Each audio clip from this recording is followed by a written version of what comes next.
Sustainable Development Goals in Miami through programs that educate, inspire, and engage our citizens. This is a week of global discussions with international events related to sustainable development happening throughout different parts of the globe. We started the week with the UN 75th anniversary, the Global Goals Week, the Economic Forum for Sustainable Development Summit, and all these conversations throughout the globe. We are together here, unifying and uniting us in this big celebration. And thank you organizations that will be joining us. We have a special guest, Isabel Treidl. She is the president of the UNA Orange County, and we're speaking on behalf of the advancements that we see in California to inspire us. We also have amazing partners coming after and telling their stories. Our long story with the UNA USA Miami, our traditional partners, Venture Cafe Miami, Accountable Impact, Hispanic Star Miami, Across Humanity, My Madeiras, IMC Health. So we have built a great, let's see, a great journey. From this great journey that we have built partnerships that consolidate the importance of the Sustainable Development Goals for Miami.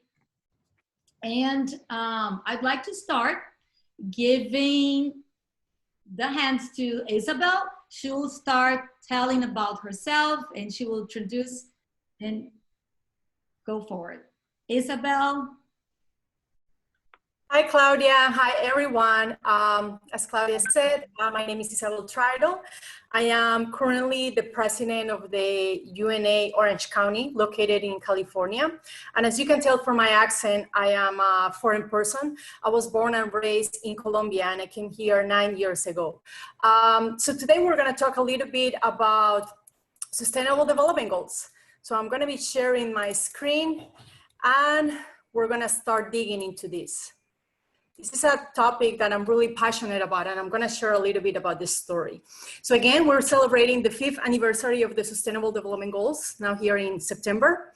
And I want to thank Claudia, and I want to thank all the partners that we have today joining us for moving forward this agenda, which is really ambitious, but is really comprehensive. So first, to start our event, so I am assuming that some of you got an email from Eventbrite. So then for this event, you're gonna need some scissors, and then hopefully you're gonna have a printer in hand, hopefully in color. So we're gonna move forward, and then you're gonna realize why. So today we're gonna be talking about the Sustainable Development Goals. Sustainable Development Goals, they all started from the Millennium Development Goals. So the Millennium Development Goals, they started in 2001. The United Nations declared that it was necessary to move forward an agenda to work toward the 15 years. And then they decided in 8 main elements, 8 main factors that they want to improve, such as improving maternal health, promoting gender equality, eradicating extreme poverty. And what is the reality of these Millennium Development Goals is that we did see an increase in some areas. So an example of this is this infographic. I'm a really visual person. And one of the things that you can even see here, like the poll. So I'm just gonna share it, so I'm not gonna misdirect you. So with this poll, as you can see, we have improvement in the Millennium Development Goals. In which area? We were able to save lives. So we were able actually to help more people in different continents. So then in the sub-Sahara Africa, we saw a lot of improvement, China, India, and finally in the rest of the developing world. So then as you can tell, you have a poll. So I want you guys to participate because we want to know how you feel about the Sustainable Development Goals. What do you think about the priorities, and what is our goal here? Can you see my screen? I'm trying to move forward, but I'm not seeing it that is moving. Can you see it? Yeah. Yeah, there you go. Perfect. So this is like yes or no.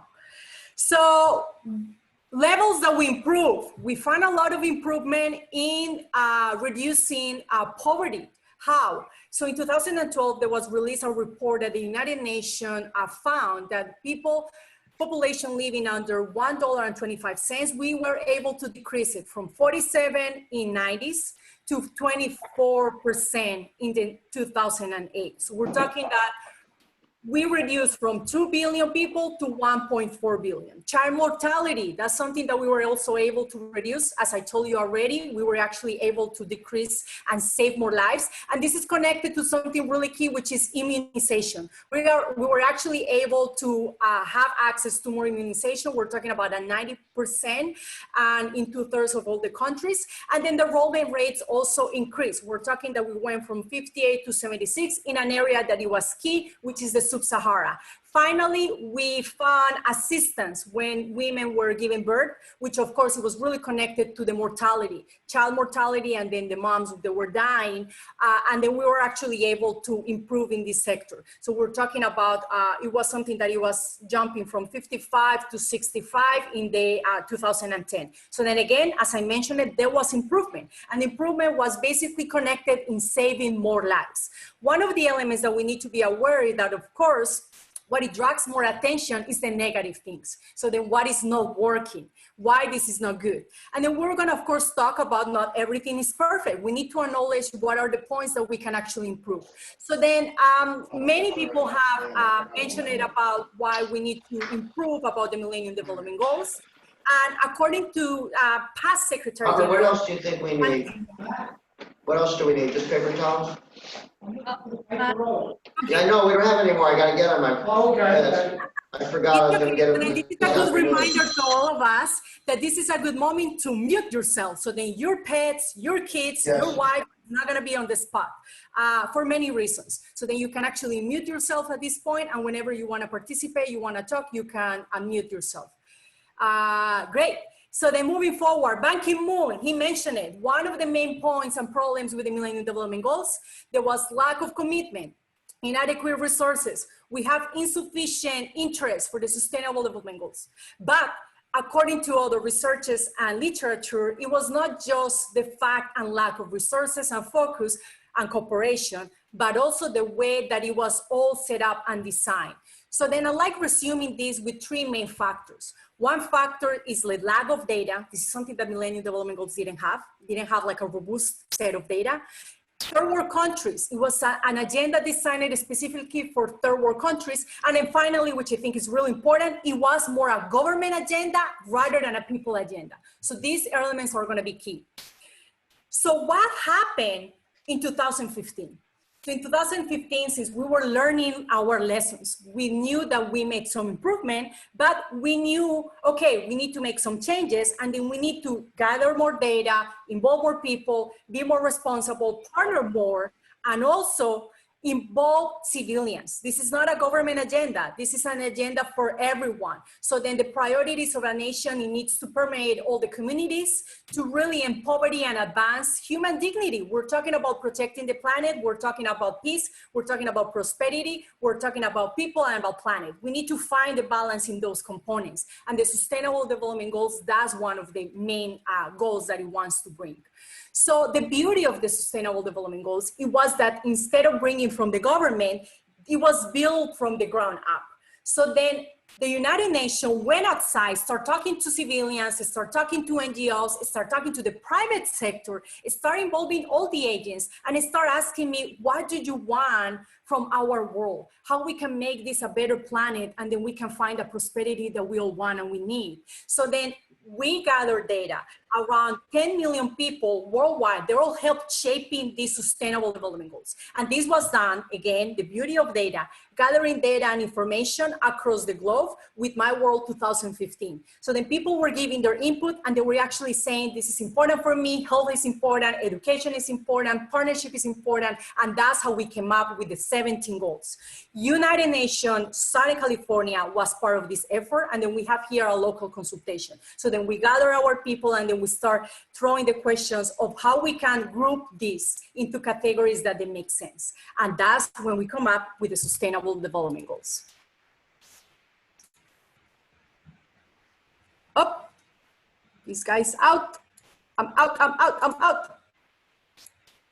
No worries, I can go back. There we go. I think it is throwing me to my website and I don't know why. Okay, there you go. 17 goals is really global and ambitious because we are here resuming the desires, the knowledge, the inspiration. We are sharing here, everyone put the little portion. We are part of the problem, but we wanna make part of the solution. For global problems, we need global solutions, and that's why we need to be united more than ever. So then we come up with, instead of 8, we jump into 17. So now imagine this agenda. It's an agenda that is really robust, it's really ambitious, but it's an agenda that incorporates every single person, no person left behind. We're talking from no poverty to partnership. We're talking from industry and innovation, and that's why we need to be more organized. So then we realize the power of data, and then we come up with a way of measuring our results. We created the 169 targets and then 2031 indicators. So then again, this is covering not just third world countries, which is thinking about, oh, poverty or access to water and sanitation, which is number 6. Not really. This is something that includes everyone. And then what is really interesting is that I'm going to show you right now about the results, what we're doing, what is our current state 5 years later after the Sustainable Development Goals were adopted. California is the state that is achieving the Sustainable Development Goals in the US. That's the number 1. That's the one that is ranking. And specifically, I'm going to tell you who is actually doing a great job. Who is doing a great job is in the Bay Area, which we have San Francisco, and then we have Oakland. We have San Jose, we have Santa Clarita as well, and we even have San Diego. So they're moving really forward with the Sustainable Development Goals in different aspects. So then a way of measuring this is that we have the index score. So then each country, and then specifically, ideally, each city needs to measure their results. And this is something that we need to report in a transparent way. And then in comparison, the average score for a city nationwide is 48.9. So then again, we're comparing 48.9 versus San Francisco, which is 69.7. So then a way that this is measuring each goal from no poverty to partnership, which is 17. And then the way that they catalog with a color code. So then they do it with green when they're in a really good track. We can see that we are really achieving the goal. We are in a good track. Yellow is that we are in a moderate. Orange is that we are kind of starting into the alarming zone. This is not good. We need to make changes. And then red is a no-no. You need to change your path. You really need to make extreme changes. So then this is how they were measured. However, this is something really important to consider because this is what is raising a lot of questions about the data that we have and about that we are measuring the Sustainable Development Goals in each city and in each state and the way that we are moving forward. An example of this, we have no poverty, which is for San Francisco. We're talking about that San Francisco is doing pretty good. They're actually in a green level, which means the level of poverty is pretty good. They're safe. However, one of the biggest concerns that we are seeing in San Francisco is the problem with affordable housing and rent. So then there is like a trade-off and contradiction in that point that it actually makes you think, if we're talking about there is no poverty, but a lot of people are leaving their houses, are trying to move into RVs because it's not affordable to live there. So then there is kind of like a contradiction, and that's when we actually need to reevaluate the indicators. So then an example of that moving forward with what I mentioned we think that this agenda is an agenda that is for certain countries. We think that maybe even poverty is just for third world countries, but no nation is immune to poverty. We're actually talking that a study in 2015 revealed that 1.5 million US individuals, they were living under $2 per day. And this is something that is happening in our backyard. This is also something happening here in LA. Here in LA, we're experiencing a lot of homeless. We're experiencing a lot of problems that people have no access to food. They don't have access, of course, to education. And if their basic needs are not being met, then we're failing. And that's why even Mayor Garcetti started asking himself, what can we do to make this change? And something that is happening is that the city of LA decided to be the first city in the world to report on the progress of the agenda. So then this is something that as a country, we are forced or inspected in a way. 192 countries, they accept to be part of the agenda. So the 192 countries, they need to be giving a report on how they're doing in a transparent way with each item and indicator of the agenda. However, cities are not forced, and it's not something that is expected, but it's something that it will be a good practice. If we can break the problem for cities, things will be more easy to achieve. So then the Los Angeles moved forward with this initiative. With the Hilton Foundation, they got some funding. And in here, Mayor Garcetti, what he's doing is that they're analyzing the indicators to the way that they can tweak it and understand. Even though we have a global agenda, each city is different. So then the way to address the problem, it needs to be tailored to the specific needs of each place. So then for that, what they come up with, they created the LA Green New. It's a global model for local action. So then it takes the 17 goals and it tells you, this is the agenda, but this as a city, this is what we should be working on. And they break it in different approaches. We're talking about climate crisis, equity, and justice. And this is a way of making people participate from different levels: NGOs, academia, civilians, and of course, private sector, which is key. Now, moving forward, what is the case of Miami? So then for the case of Miami, according to the Miami Agent magazine, we can actually see that there is a moderate. So the moderate, remember, is there. It's not bad, but it's not as good. So we're talking about a yellow. So we have a moderate level in achieving hunger and life in land. And also we are finding a moderate moving forward into gender equality, which I know today we're gonna be talking about this.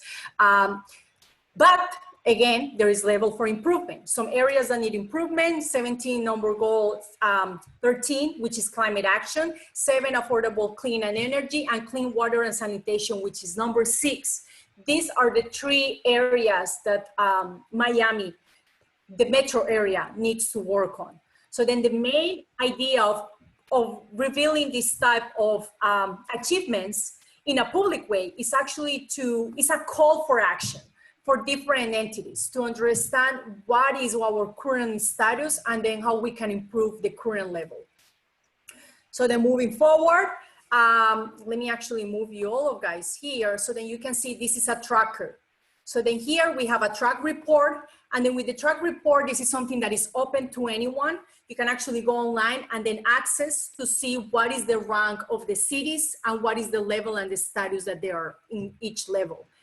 I want to bring the power of partnership. And this is, I'm a true believer. I'm a true believer about partnership because you really need to work with more people. We need to collaborate in order to move forward this agenda. So then the beauty of partnership is that we have partnership from different entities that they are kind of adopting one or a couple of SDGs that they publicize and then they move forward. Another interesting fact is that, as we know, companies and then the private sector, they have a lot of knowledge. And some of these companies, they are actually working with the Sustainable Development Goals Fund to help them and advise them in how they can improve the other companies and other areas with the sector so that they can be part of the solution. So it's kind of like they are working as consultants. And then finally, something that is really interesting and I want to point out is about how even some companies are even running the extra mile. An example of that is Coca-Cola. So then Coca-Cola is really interesting in their case because actually Coca-Cola has more presence in more countries than the United Nations. The United Nations is only 193 countries. Coca-Cola has more presence than 193, which means they have more data, they have more access of the reality of other countries that the United Nations doesn't even know. But by bringing this type of actors into the equation, it helped the United Nations to understand that reality and tap it better. So then an example of Coca-Cola, of course, they are connecting this with the social responsibility by drafting every single sustainable development goals. They're moving forward telling us with this specific goal, this is what we're doing. With sustainable development goal number 4, this is our current project and so on. So then again, this is moving forward into the agenda and it creates a good image, which again, of course, companies, they do it because this is the power of social media. This is the power of doing good. And if you're visible, your clients are gonna like that, they're gonna be alike, and you're gonna be able to gain more momentum because you're part of the solution and then you get more loyal consumers, which is actually something that companies are suffering right now. So then what happened? Yes, 5th anniversary year of the pandemic. Not just pandemic, but we are right now facing a lot of things. Pandemic is spreading suffering, is destabilizing the global economy, and is taking the life of billions. So then if we were experiencing problems with this agenda, now we can tell that the pandemic was a way of kind of breaking and kind of making us realize it's an accelerator of our bad habits and our bad decisions. This is how I see the pandemic. Everything that is kind of moving forward, not just the pandemic, but also the climate action, all the frequent and severe, all the problems that we're experiencing, even with social injustice, is kind of an accelerator of our bad decisions, which means we are not in the good track. So then the pandemic and the climate change are a way of, it's unprecedented. It's a way of waking up. It's a way of waking us up, letting us know you're not in the path that you should be, and you should start making changes. And it's sad that a pandemic needs to occur in order for us to really realize that for a global problem, we need global solutions. And that is the power of partnership. So I'm a true believer of 17 SDG, which is the SDG number 17, is partnership for the goals. I believe that the power of all these goals, it really gains meaning when we're able to work together. So then now my question to all of you is, what can we do as a person? What can we do in order to move forward this agenda? And I know a lot of people start saying, I cannot do anything because I'm just a person and I'm just like, but the question is like, yes, everything starts in a small portion and it starts building and building momentum. And one of my biggest advice is actually find your goal. I'm actually trying to move forward to tell you a little bit about my goal and how I found my goal. So then my goal was education. But before moving forward, I want you guys to take what you got into your email, which is actually the SDG Fortune Teller. So then I want to tell you a little bit, meanwhile, I am doing it for all of you and demonstrating it, how did I find my goal? So that when I came here to the US, I came here to the US with the idea of educating myself. So then I came here in 2001. And no, actually 2011, yeah.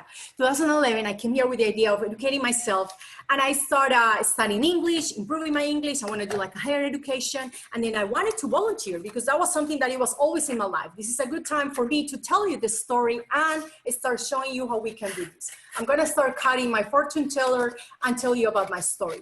When I came here, I realized that there was chapters, and I didn't know that the United Nations had something local. I always saw the United Nations so far away and something that it was not related to me. But then I realized about the chapters, and I realized about the beauty of each chapter, which the goal is think globally, acting locally. So then I joined a chapter, I joined the Orange County chapter, and then I became the chair of education because I'm passionate about education. When I became the chair of education, oh, guess what? Sustainable Development Goals hit, and I was like, oh my God, as a chair of education, I need to do something. So then I start thinking, this is kind of challenging because we jump from 8 millennium goals to 17 goals. So what can I do about it? So then I start thinking, and I came up with the idea of the SDG Fortune Teller. And then I said, we need to inspire people and educate them. Because again, spreading an agenda of 8 goals, it was challenging. And now imagine 17. So then I said, there is a challenge, but also there is a beautiful and big opportunity. And that's what I come up with the idea of the SDG Fortune Teller. So I believe in shooting for the stars and landing in galaxies. I believe that the power of the Fortune Teller is something that it can permeate any house. This is so simple, this is so powerful, this is a hands-on, and this is a way of learning. This is a way of visualizing what are the goals that we have. This could be just for kids, but if you take this into the kids' hand and they start playing in their house, and then the parents start asking, what are you doing? And then the kids start talking about the Sustainable Development Goals. And then finally the parents realize, I don't even know about the agenda of the Sustainable Development Goals for the 2030. Then we're talking about our impact is gonna be huge and it's actually gonna start moving into something bigger. So then again, it's not just the schools, it's not just a museum, it's not just a game, but it's something that it will start dialogue, conversations. It's something that it will move forward into a project that you can do in your school. It's something that if it's feasible, if you feel the passion, you can actually escalate your project and then bring it into your neighborhood. You can bring it into, again, other areas. So then when I tested this idea, I tested not just in my area, Orange County, I brought it to the division and I brought it into the nationals. So then I present this idea into the National Council, and when they saw it, I was sharing my fortune teller with everyone. This is something that I carry all the time, and I'm telling people about the agenda that we have. This is something that I believe in the power of, again, partnership. So it comes in two because we have 17 goals. So it works with multiple of 8. We have a sustainable development goal from 1 till 8 in one. And then the second one, it has sustainable development goal from 9 to 16. 17, again, multiples of 8, doesn't fit. However, it's a beautiful and important goal, which is partnership. And that is at the reverse, because it's a reminder that for all of us to move forward this agenda, we really need to work in partnership. So then again, my advice to all of you is to find your goal and try to find something that motivates you, something that is connected to your passion, so you can move forward and start having an impact. Because as I said, something beautiful about social impact movement is that, again, is bringing that collaboration and that partnership that we all want. So then it's saying we all need to find common ground, what we are working on and how we can collaborate, how we can better amplify our voices, how we can amplify a project. If something is working, we can escalate this. And that's the beauty of networking. So then that's the beauty of this event today, that I know that we are having like a lot of partners and people coming from different areas, working in different sustainable development goals. That's what they did. They channelized their passion, they channelized their goal by working towards something that hopefully by the end in 2030, we're gonna be able to find our fortune, and then we're gonna be able to change the world. In a way, as Mahatma Gandhi said, please be the change you wish to see in the world. Thank you so much.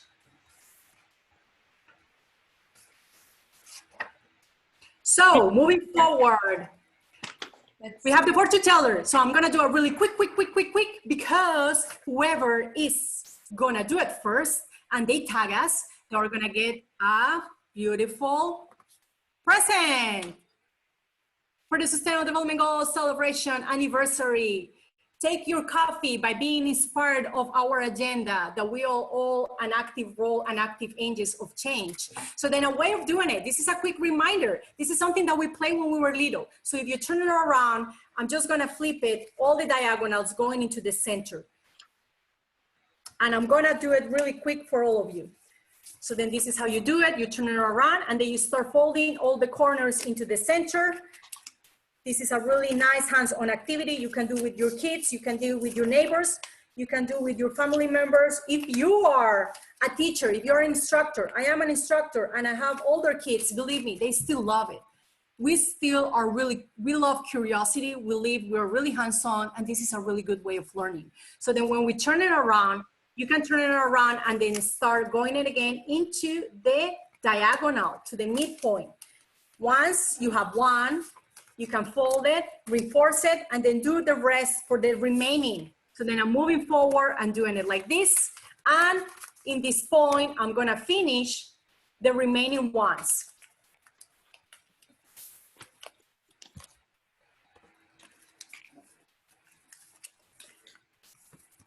Once I'm here, I can fold it.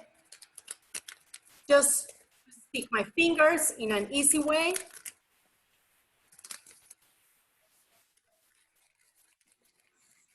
Ah, there you go, voila, fortune teller.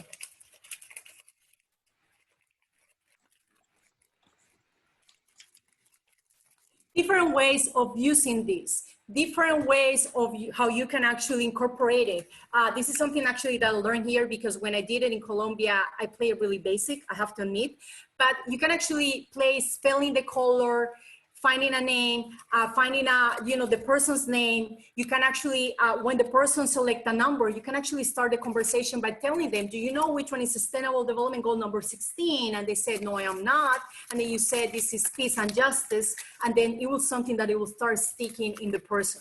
Moving forward, as I said, this can be connected to any curriculum, to any project, to something that it can be escalated, but most important, it is something that is spreading a message. I have this tool already translated in different languages, which are the UN official languages, includes English, Spanish, French, includes Arabic, includes Mandarin, but also, besides the 6 languages, I'm actually moving forward with other languages such as Portuguese, which thank you to Claudia. I have it in German, I have it in Farsi. I'm working right now in Hawaiian, in Vietnamese, and I'm moving forward. As I mentioned I believe in the power of this agenda, but this agenda is really meaningful by the time that we work together moving forward. So then again, thank you so much, and I really appreciate your time. As I mentioned it, you can actually tag us and then get your mark of the Sustainable Development Goals.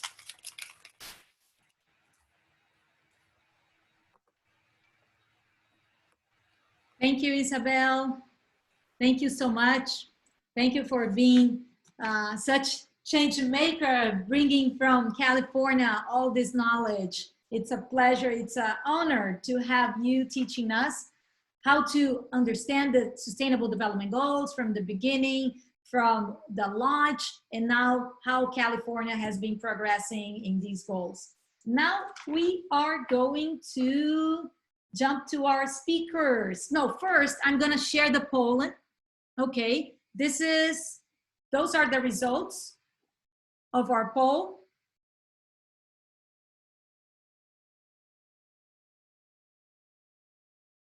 So we have 100% that believes the Sustainable Development Goals are applicable to our people, planet, and prosperity.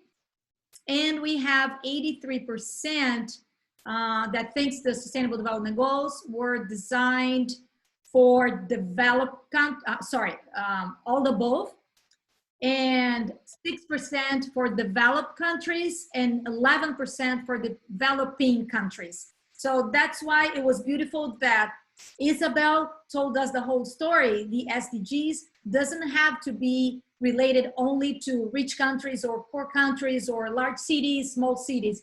Actually, it's all of us, not the government itself, not the community itself, but all together.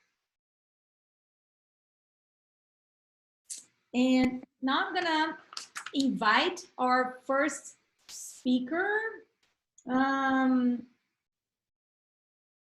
gonna invite Flavia. She is the VP for UNA USA Miami, and she's gonna talk on behalf of this great partnership we have built with UNA USA Miami. Yes, thank you so much, Claudia, and thank you, Isabel, for this beautiful speech, so passionate, so full of energy, and that's what we need. It's not an easy challenge. So the SDGs are very, very challenging, and it's a comprehensive set of goals. So it's very good to hear your energy and your voice. Thank you so much. Well, it's such an honor to be here, and I thank this opportunity, Claudia, to share with you this celebration of the 5th anniversary of the SDGs. And thank you for this beautiful set of panelists and this wonderful audience. I see that they are very active here in the chat. And well, we've been together with Social Impact Movement since the very beginning. We've been to the launching, and we partner in many important events. I mediated one beautiful event. I remember a round table. It was in reality a round chair, circle of chairs. And we had a young audience of entrepreneurships. It was the Go Entrepreneurship Week, what was really beautiful. So since June 2018, we've been together inspiring, mobilizing, and engaging our community to help to achieve the Sustainable Development Goals. And UNA Miami, the United Nations Association Miami chapter, is focused basically in 2 of the 17 Sustainable Development Goals, which are climate change, because of course our geographical situation and the sea level rise issue and so forth, and also gender balance, because gender balance is a problem everywhere in the world. So just for you to know, every day 137 women across the globe die killed by a member of their family. So it's a huge number, and COVID has made this as well a pandemic issue, because it increased the number. So people are isolated. The victims are now isolated with their abusers. So it's a very, very tough situation, and they are not able to get the help they used to get when they went to take the children to school or to go to church, and they could escape and ask for help. So now they are isolated, and it's very difficult. So last July, UNA, together with Grupo Mulheres do Brasil, we launched a toolkit. So it's a set of information. It's in 3 languages, in Portuguese, English, and Spanish. And it's all about trying to prevent and try to help victims of domestic violence. So I'm going to share my screen here. I hope you can see.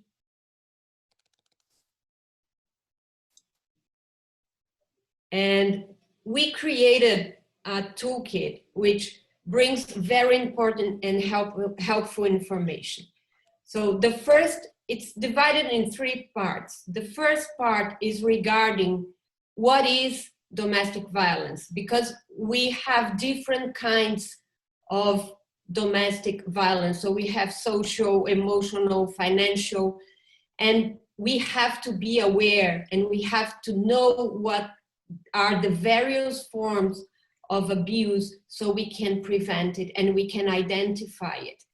And there is, in the second part, a small questionnaire where you can, or somebody can, understand better in which phase of the abuse this person is and what to do in each case. And you can do, you can move, and you can ask for help. So in the third part, you will find a list of institutions here locally in south of Florida that can offer and provide legal support, psychological support, and also some shelters that can provide help for the victims, for their children, and for their pets. Because believe me, some victims, they do not leave the house because they don't have a place to take their children or their pets. If they leave their pets behind, those pets will be killed by the abuser. So it's really, really a very tough situation. And I want to ask you to help us to spread the word, to give access to as many women as we can to this information. We never know, maybe we have somebody who is a friend of us who is needing some help and she doesn't speak. So it's very, very important that we send this in our WhatsApp groups. It doesn't have to be, as Isabel said, is for everybody to do something, to make a gesture, to act. So Claudia made a very beautiful gesture. So she created a URL in her website. So it's going to be here in the chat. You can download the toolkit and you can read it, and you can send it and share it with whoever you think might be useful. Okay, thank you so much, Claudia. The floor is yours again, and I hope I can answer any questions in the Q&A session, okay? Thank you so much. Thank you, Flavia. That is amazing that our partnership that started almost 2.5 years ago has grown so far. And I'm very happy that we can be an avenue for this toolkit for people to reach out and use that, because this is something, as you said, it's really important for our community. We never know, it could be very close to us. Now I'm going to invite Carolina. She's gonna be our speaker and she'll be talking about our amazing partnership with IMC Health. Hi, Claudia. Hi, everybody. Hopefully you can hear me well. And I want to say thank you so much for the invitation. Thank you so much for opening the space for all of us who are gathered here today. It's powerful, extremely powerful to listen to all these voices and what we're doing for, you know, the communities and communities at large. I'm a proud ambassador of the company that I work for, IMC Health, but I think that it was the pandemic, and it's interesting what Isabel mentioned, that it was an accelerator of bad habits. It truly was, it truly continues to be, and it's also affecting the most vulnerable populations across the world.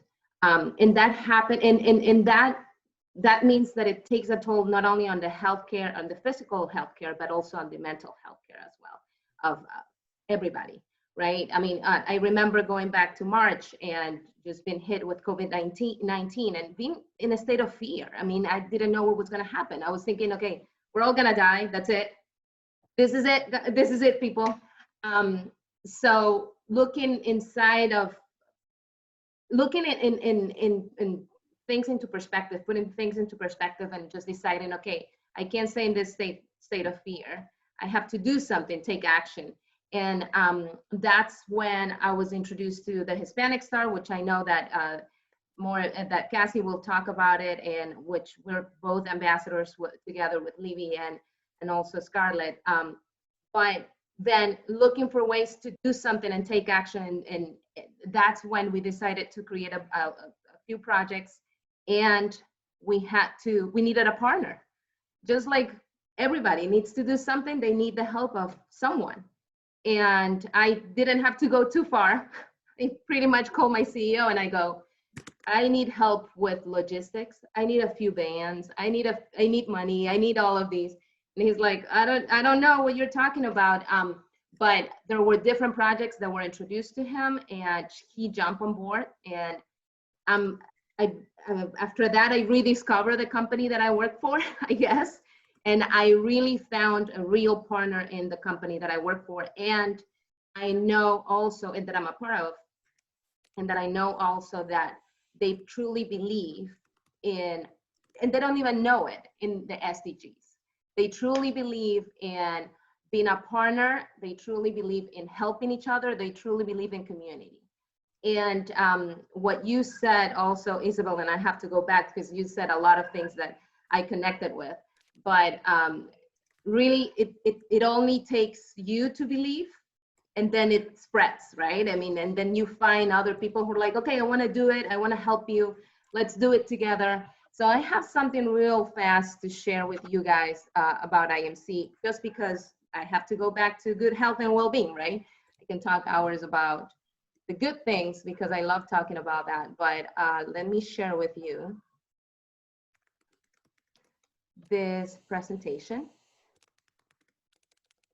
about IMC, and let me know if you can see it.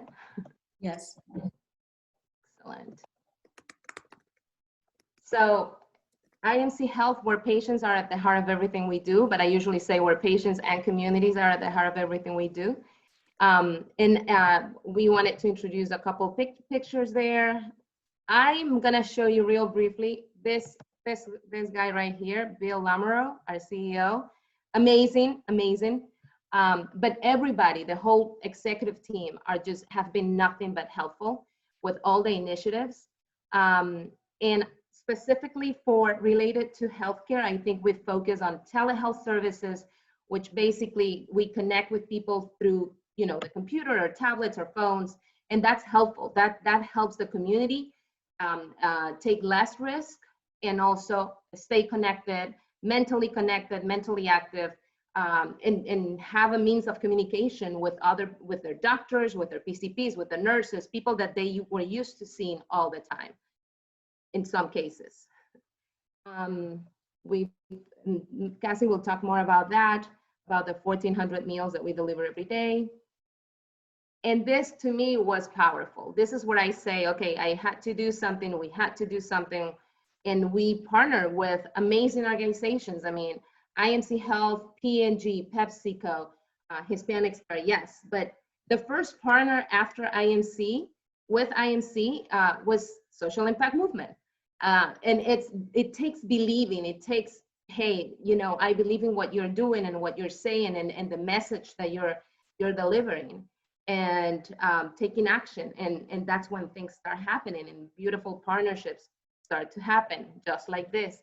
That's why I wanted to show a few things that we've been doing. And then I can stop sharing now. But to me, it really comes down to that, to doing whatever it's possible for you to do. And it starts with you. You start spreading the message, and then beautiful things happen. And we're committed to continue working towards the health, not only of our patients, but our communities. We are out there in the community, not only delivering products that are gonna help them with the health, their health, and there's PPE, there's face masks, there's cleaning supplies, all of these essential products that the population needs. And then we focus on the most vulnerable, because when we focus on them, then we become stronger as a community.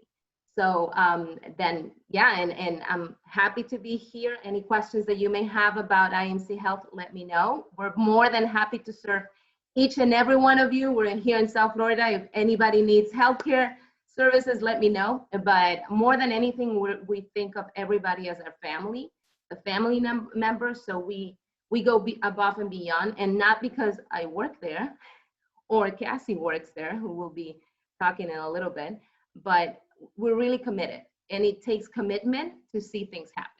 So I'm thank you for the invitation again, and I'm happy to see all of you here because I know that you're also committed. Thank you. Thank you, Carolina. Now I'm gonna pass the ball to Cassie, and she'll be talking about the partnership we had on SDG 2, Zero Hunger, Hispanic Star, Miami. Thank you, Claudia. And as Carolina mentioned, I'll be intertwining a lot of the stuff that she said. We're kind of like two fruit from the same tree, right? Two apples from the same tree. Both work for IMC Health. Very proud of being in that organization. Both are part of the Hispanic Stars. So Carolina was the one who saw the vision, and I'm the one who followed. I'm going to continue with her metaphor. She was the one who pulled me in and has shown me this world. It's amazing to be a part of a bigger thing, to actually, as Isabel said, just be one person, but start the change, see the change. And as days pass by, you know, when I first joined Hispanic Star, I was like, well, you know, I don't know how much I can do. And I'm here doing events every week, giving out masks, hygiene products, seeing the impact that it's done. I'm going to talk a little bit about the homestead event that we had with the Farm Workers Association.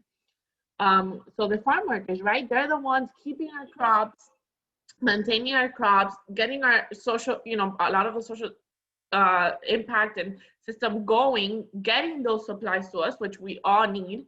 And they were the most impacted, right? They were the ones who did not have material during COVID to continue working, who did not have health care to be able to afford exposing themselves, continue working, and then be hurt, right? Because they didn't have who to go to, where to go to if they did happen to stumble upon COVID. And this is pre, post, during. This is not specific to COVID times. It's continuing on. They still struggle with healthcare.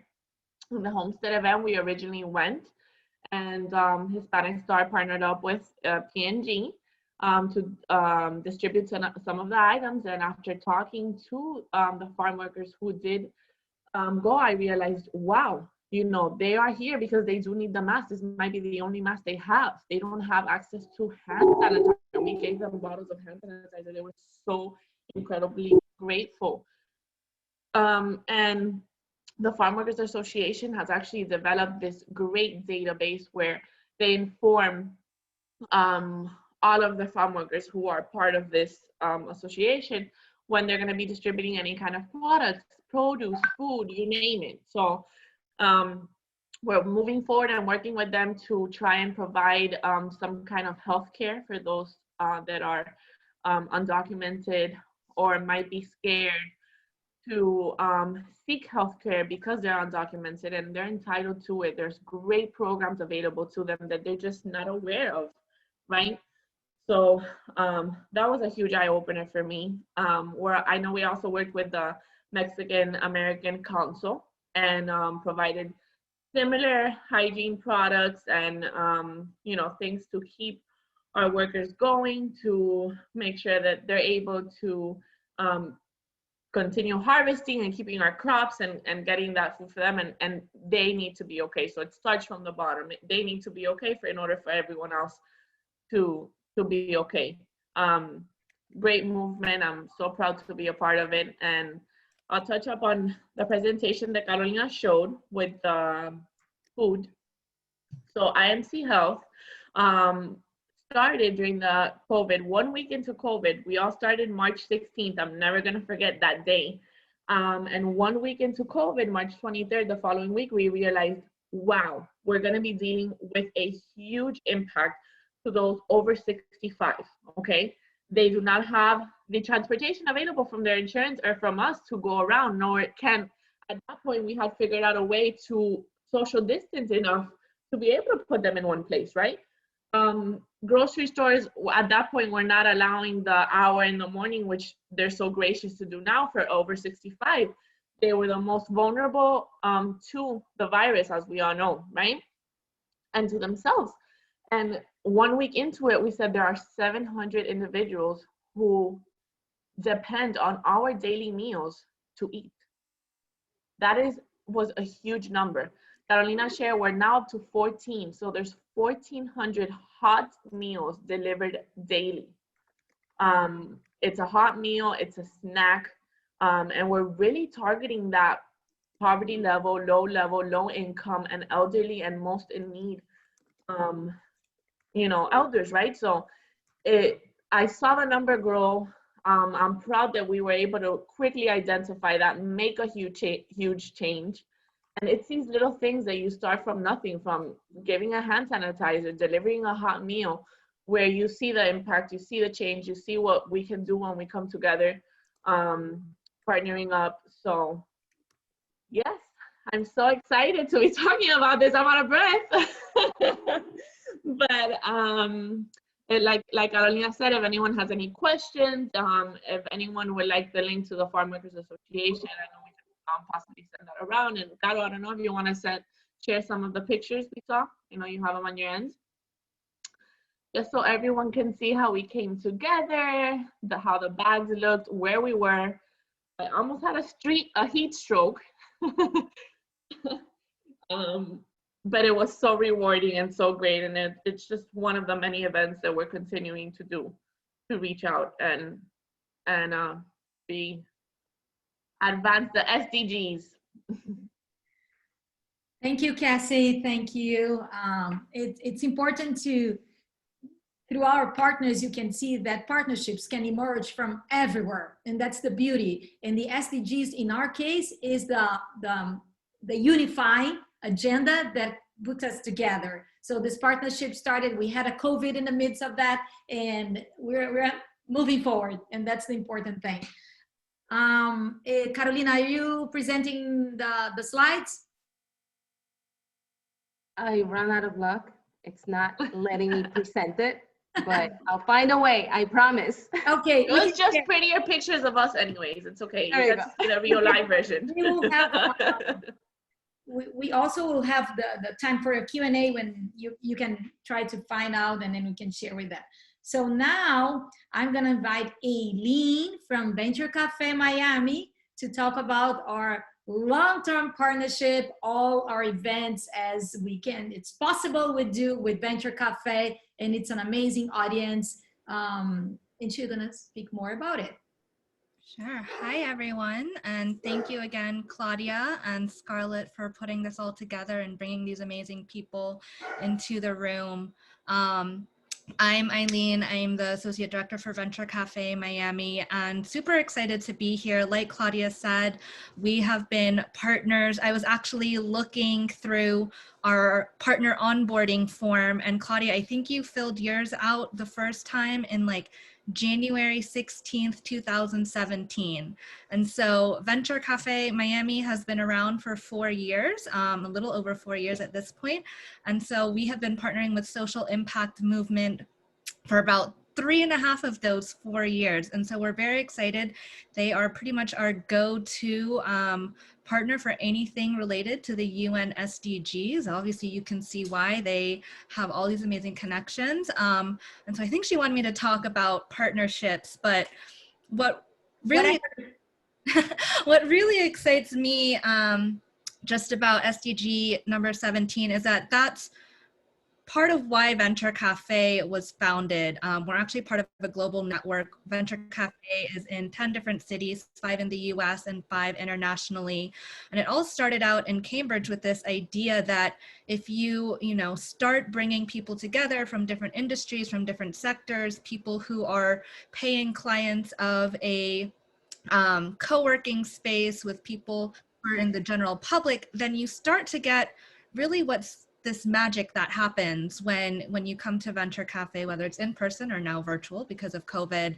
It's just that you get this really amazing amalgamation of people that you probably wouldn't have been connected to before, because I think a lot of times, it's very easy for us to stay in our own circles or our own kind of people who have the same ideas, who are interested in the same things.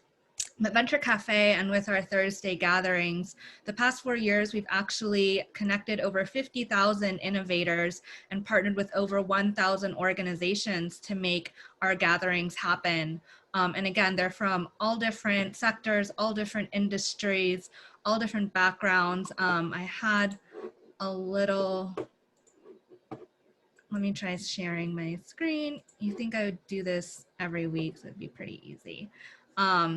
But just a representation of our community and how that breaks down. We're actually really excited that the demographics of both our presenters and our attendees are pretty reflective of Miami and the community that we live in. I think a lot of times in innovation and tech spaces, you don't see the diversity that is here in Miami and South Florida. But we try to have that in mind with who we invite to present, who we partner with, making sure that we're doing outreach to different groups so that everyone has access to all of the opportunities, resources, knowledge, people that come together as part of Venture Cafe. And so you can see, we're pretty heavy still on the startup side, but we have about 15% of our community, either service providers or community organizations or other. We have about 14% students, 12% corporates, about 5% investors, and so on. And really, again, this I think speaks more to the diversity of Venture Cafe and bringing together people from different backgrounds into the same space so that you can actually start to connect and hopefully collaborate. I have a story actually just this week where someone in the Miami community is starting a social impact project in Pennsylvania, and she didn't have any connections there. And so we connected her to the Venture Cafe Philadelphia team. She was able to get a meeting with the executive director of the ACLU in Pennsylvania, which she had been trying to do for the past few months. And she got it in like 48 hours once we connected her to the Venture Cafe team there. And really being able to expand these partnerships, not just within our own community, but through the Venture Cafe Global Network.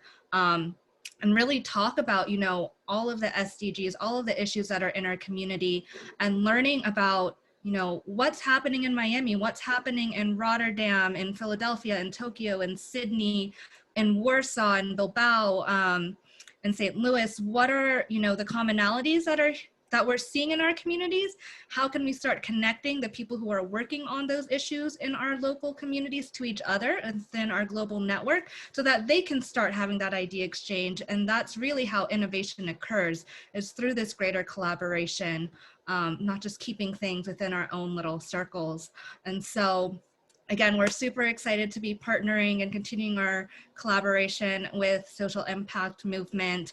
I have been so fortunate to learn from and meet the other fantastic women who have presented before you, and there's still a couple more after me who I didn't even know. And so that's what I love about, you know, my work, is continually expanding who's in kind of like my little Rolodex, if we want to go old school, and seeing, you know, oh, I met this person and now I can connect them to this person. And that's just how we're going to continue growing our community and thinking about each other and thinking about how we can really work together to make all of the SDGs, you know, how can we actually meet our goals.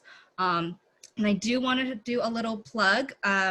Venture Cafe Global, our network, is doing a SDG focused Thursday gathering. We're looking at December 10th. Thursday, December 10th, so write that down. It's not 100% confirmed, but I want to say it's like 90% confirmed. And so I would love for everyone here to get involved, to attend. I'll put my email in the chat if you want to, you know, reach out and see how you can collaborate with us. But we're really excited. This is something that all 10 sites, again, will be working on together and seeing how we can discuss the SDGs and move forward in 2021 as a collective group. So if that, Claudia, I'm not sure who's after me. I think Isabel was raising her hand now. Alina, I have a question, and I know you mentioned it, that is not set on stone that day. And the question what I'm doing it is because I would love to participate, and I know maybe some of the United Nations Association members will love. However, that's Human Rights Day, so it's like a little overlapping there, and it's kind of like a big day. But just please keep us, you know, informed if that's the final date. Yeah, absolutely. I would love to collaborate with all of you. So. Thank you, Aileen, for showing us the beautiful partnership that we have built and the amazing stuff that happens inside Venture Cafe. I think all the innovators meet there. There's no other place in Miami for innovators, startups, create this ecosystem for building and growing. So thank you so much. Now I'm gonna invite Scarlett Lanzas, our amazing partner here. Social Impact Movement wouldn't be the way we are without Scarlett, and she will bring in also more stuff that she's doing, and I would like to invite her to be on the spotlight now, telling about our amazing partners' progress. Thank you, Claudia. I feel so fortunate and honored to have met you, to have met Social Impact Movement, and I feel like I'm in a party with a lot of friends. I think I know every single person here. You know, I love that we have our partners that when we were planning this event, I was like, Claudia, why don't we make it into a celebration and invite everyone that we worked with in the past 2 years and acknowledge, right, that those partnerships have made us stronger, have opened our eyes to do more and to realize that there's a lot of need and issues that need our attention. I love that we have Carolina here from the Hispanic Star, and I was like, listen, when we start doing the community projects, I have the perfect partner for you, Social Impact Movement. And then all of this led to this amazing work. I've worked also with the United Nations Association Miami. I was one of the board members a few years ago. So I say this to say that connections, partnerships, and good intentions lead to all of this, right? I love what Isabel said. It's one individual, but it's that individual can connect the dots, like Aileen said, and it can connect not only in Miami, but nationally and internationally. I love the work that every single one of you is doing in terms of advancing the SDGs. I'm gonna be very brief because I think we're over time a little bit. I'm gonna share my screen because I want to highlight the need to act. And when I say act, it's everyone. We've been having conversations with local governments, with corporations, with individuals. It's not just the government responsibility, it's not just the UN, it's every single person in this planet that wants to have a better life. So from all the research and conversations and my work in the UN and community development and nonprofit organizations, I've come to the realization that we no longer can accept just being asking for responsibility. We need to demand accountability. And this is why I created Accountable Impact. It's a nonprofit that is going to be working with local government to support them and into incorporating an SDG framework, and also companies. Hold on, let me make this screen bigger. I know that Isabel talked about the state of California. I just want to briefly mention that South Florida, this is Miami, Florida, and West Palm Beach, is ranked number 58 in out of 105 countries. Take into consideration that this is pre-COVID. This is the 2019 report that the Sustainable Development Solution Network did back then. And just today, we had a very interesting conversation with many organizations that are doing a lot of research and reporting.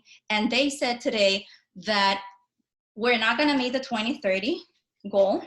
It's gonna take, pre-COVID, it was gonna take us to 2082 to reach the SDGs. And after like careful projections, they're saying that after COVID, now it's gonna take us to 2092. So 10 more years to reach the goals. And that's why we're here, and that's why we need you to work on the SDGs. This is a quote that I love and it inspired me to create Accountable Impact. This was from the former Secretary General Ban Ki-moon. It says that our struggle for global sustainability will be won or lost in cities. I say this because we live in cities. We don't live in countries. We live in the city within a country. And that's why we're pushing every single entity, corporations, government, nonprofit, and individuals, and social entrepreneurs as well, to adopt the SDGs framework. One more thing that I wanted to highlight, and this is something that Social Impact Movement and Accountable Impact are partnering, is to push the local business community in Miami to sign the SDG Impact Pledge, which is not just a pledge to feel that they're contributing to the SDGs. It has more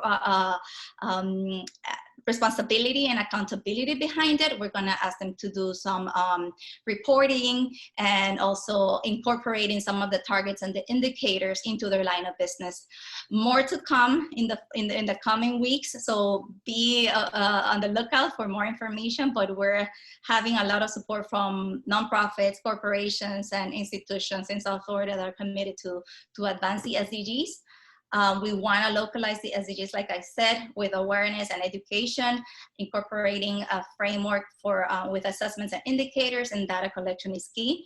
And why the urgency? Like I said, the 2030 agenda, we're not going to meet it.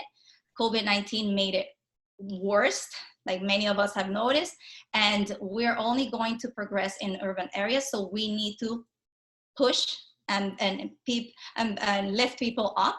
I said, like I said before, if we do nothing, Miami is going to remain in 58 or worse. I was reading a report that recently that there's a lot of people that might be evicted from their homes because of COVID-19. That means homelessness is going to go up. Poverty is going to go up. Hunger is on the rise. Healthcare it's a priority, and it's a human right. So this is the reason why we're doing this today, and this is the reason why we're gonna keep every single person accountable for doing what's right for the community, for their families, and for the world. I said I was going to be very brief. I tend to be very brief and to the point. I want to thank every single one of you for being here today and joining us in this celebration. I said to a lot of my colleagues, listen, we need to make it into a celebration. This is, even though we haven't progressed as much, just having conversations and having people commit to doing what's right, it's an excuse to celebrate. So thank you, everyone. Thank you, Scarlett. As you said, stay tuned, because more good stuff for businesses are coming and we are moving forward. I want to invite now Libby Liuba Abreu is our SDG 16 ambassador, and she's going to talk about not only our ambassadorship program, but how she created through the inspiration that she got in this ambassadorship and her world. She will be telling us the story of My Madeiras, the story of Across Humanity. Libby, please, in the spotlight. Hi, everyone. Thank you for staying. My name is Liuba Abreu, but everybody knows my name is Libby.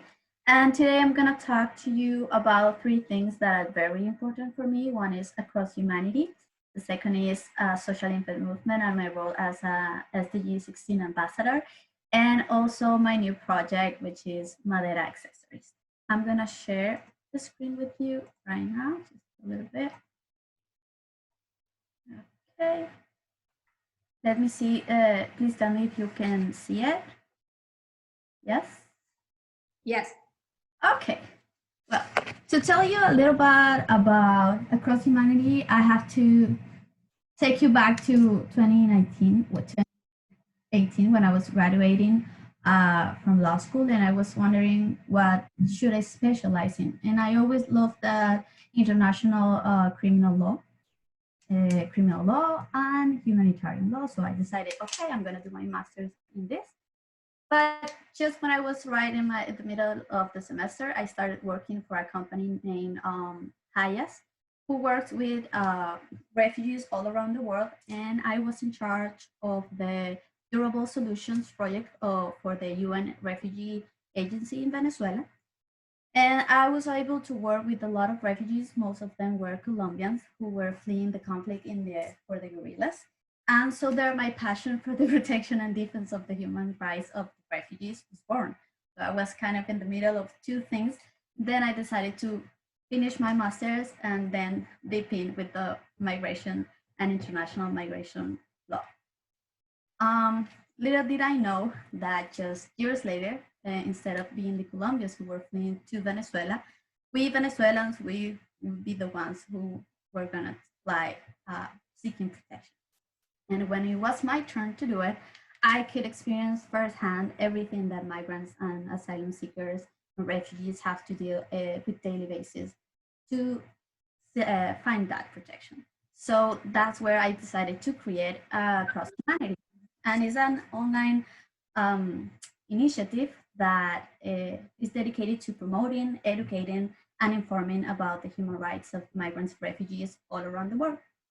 And it's online because nowadays everything is through social media, and our message could reach more people if we stay in that area. And to be honest, everyone I know is no longer living in Venezuela. Just my mom and my grandma, but all of my friends, all my colleagues, and most of my family don't live there anymore. So to take something positive of that, we made this big alliance in all of this country where we were in, and we're always sending out information, news, tips, immigration laws, so that we can help migrants, and especially Venezuelan migrants that are going through this process. We have done many awareness campaigns together with other organizations that work in the same field as us, but in other countries. We have made visible those who work with refugees, all of those humanitarian assistance people that we call our anonymous heroes, and it has truly been a very rewarding experience. So that is when I discovered, or once that I was here in Miami, I discovered Social Impact Movement and the amazing work they were doing and promoting SDGs, and I immediately wanted to, participate with them. And then Claudia and Scarlett got to know like my background, not only working with refugees, but my advocacy for all human rights, freedom of speech, justice, democracy. And they asked me if I wanted to be their ambassador for SDGs. And of course I say, yeah, let's do it, okay? Now, as an ambassador, I am in charge of SDG 16, and I have been able to do a lot of activities with them. I have the opportunity of deepen my knowledge in these targets.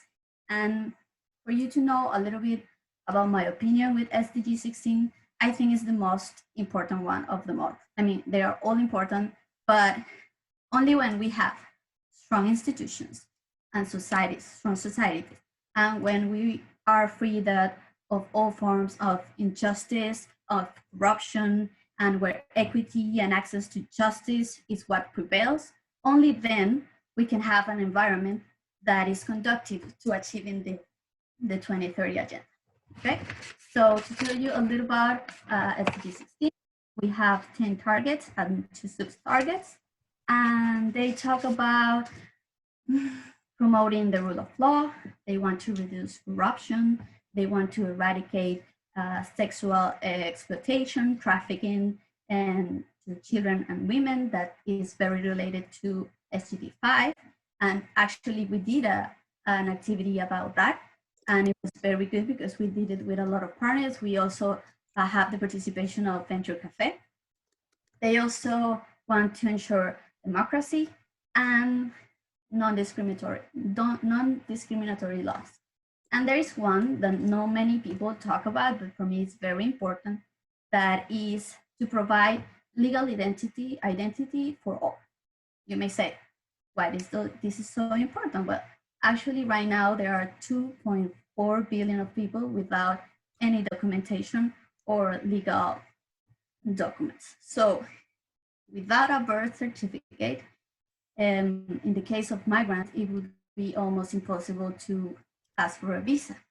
In many cases, you cannot access to education, to employment, on welfare. Okay, so that for me is one of the most important targets beside finding democracy and justice and everything, because this is what deals with our own identity and to what determines where we are part from, of a country, of a society, of anything.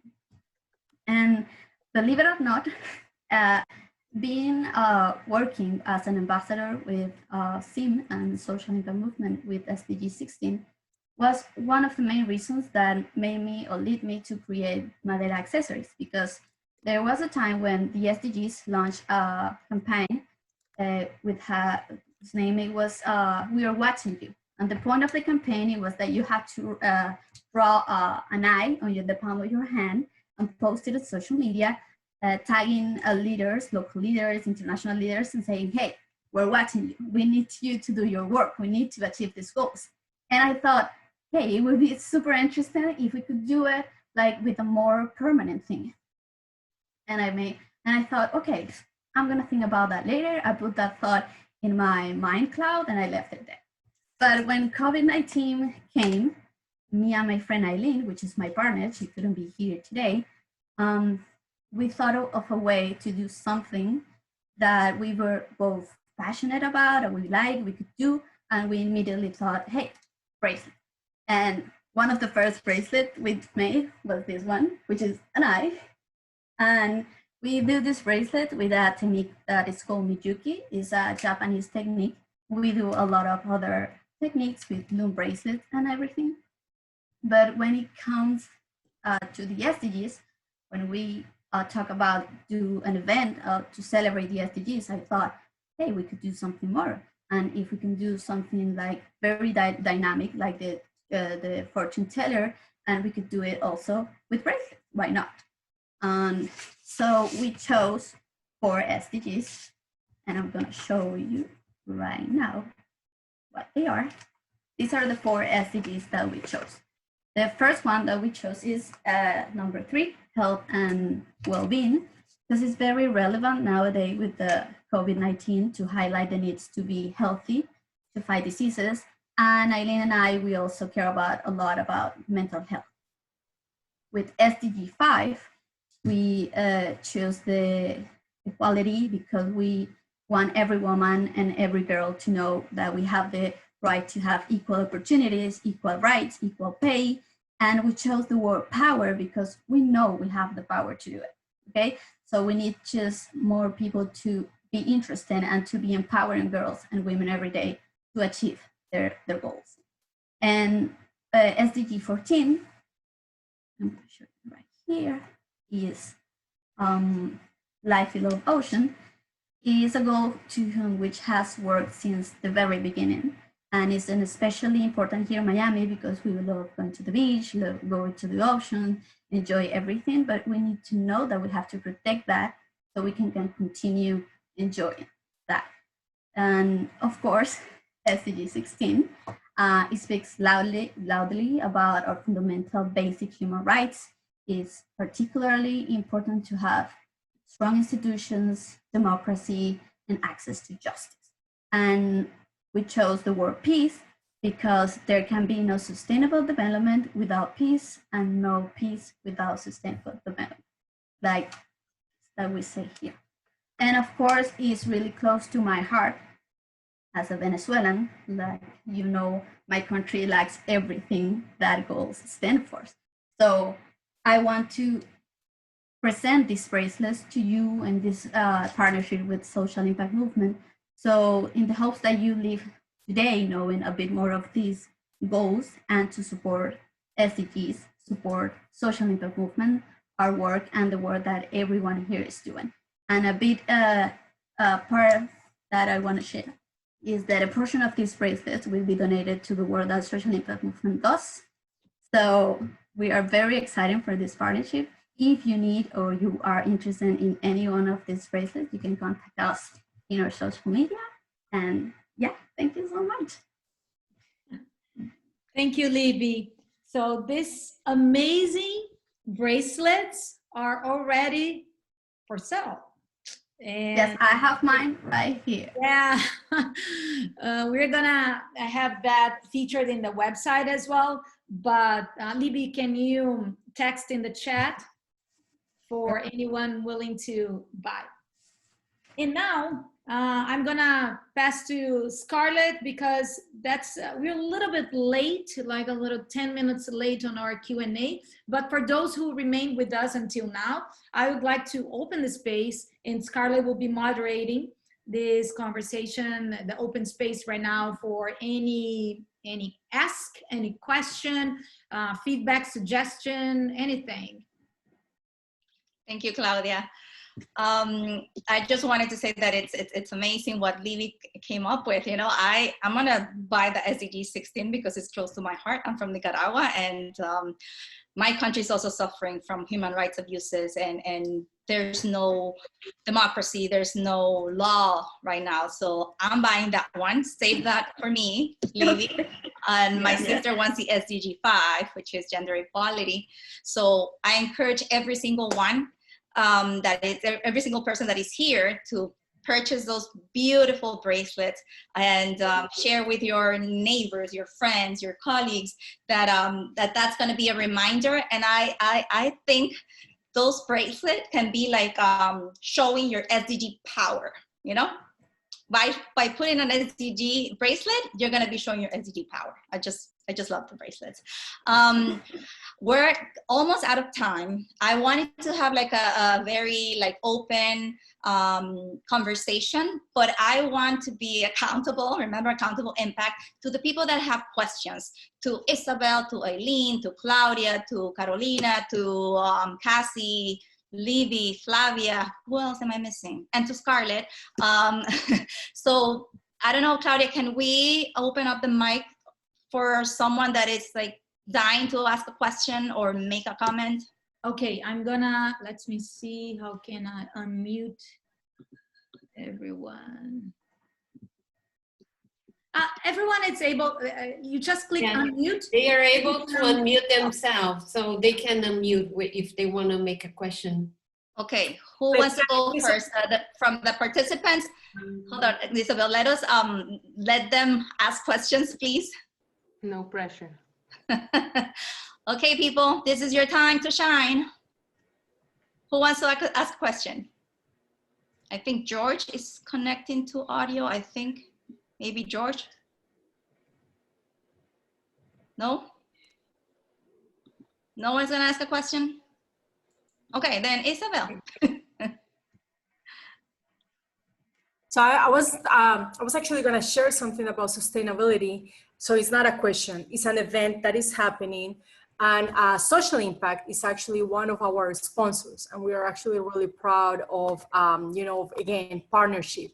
Because as I mentioned, the power of partnership, I think that's the beauty of even what we do in this event.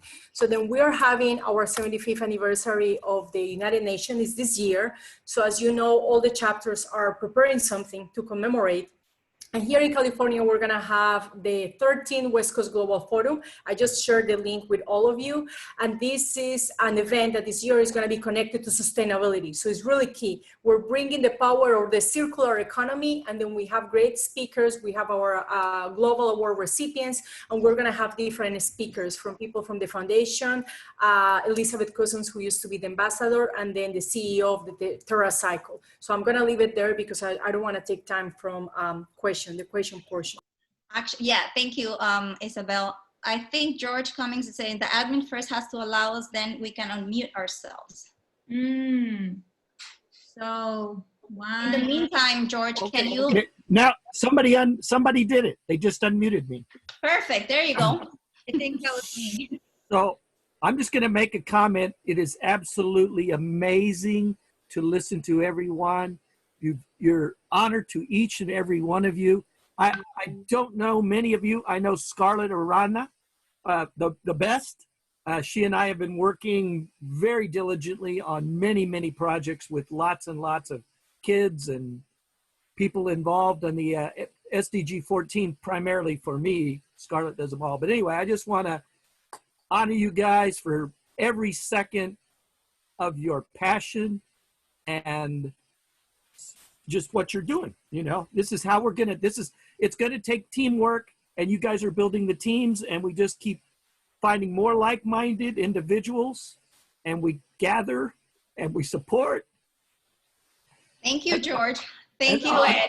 Honor each other and just keep lifting each other up and just keep driving forward. Thank you, George. That means a lot. That's amazing. Thank you. For people to know, Scarlett is my fellow Nicaraguan sister. She's also named Scarlett. We're from the same country, and we're just married to social impact movement. So you get a lot of Scarletts here. And she's also, and they're all amazing. 14 ambassador, the Life Below Water.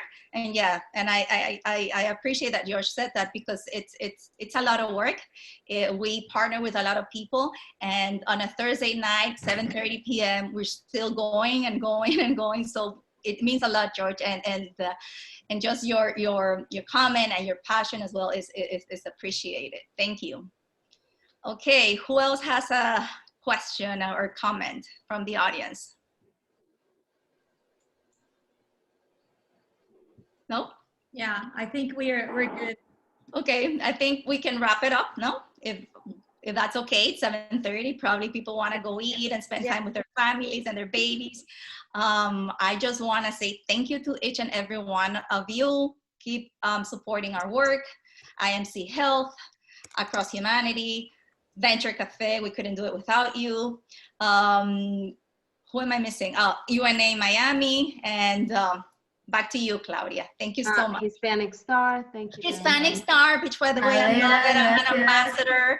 I did something with voting today, and I absolutely loved it, because they give you the platform to really show your passion and help people. So yes, Hispanic Star, Miami, Hispanic Star National, World Human. It's a foundation that is doing amazing work on inclusion and equity. Yes, so much love. Thank you, Scarlett. And now I'm officially closing the 5th anniversary celebration, but with an open door that the SDGs are here, and we need to keep promoting them. Thank you so much for everyone who joined, who stayed a little bit, who stayed longer, for all the participants, for the Isabel that she flew online through here and made this possible.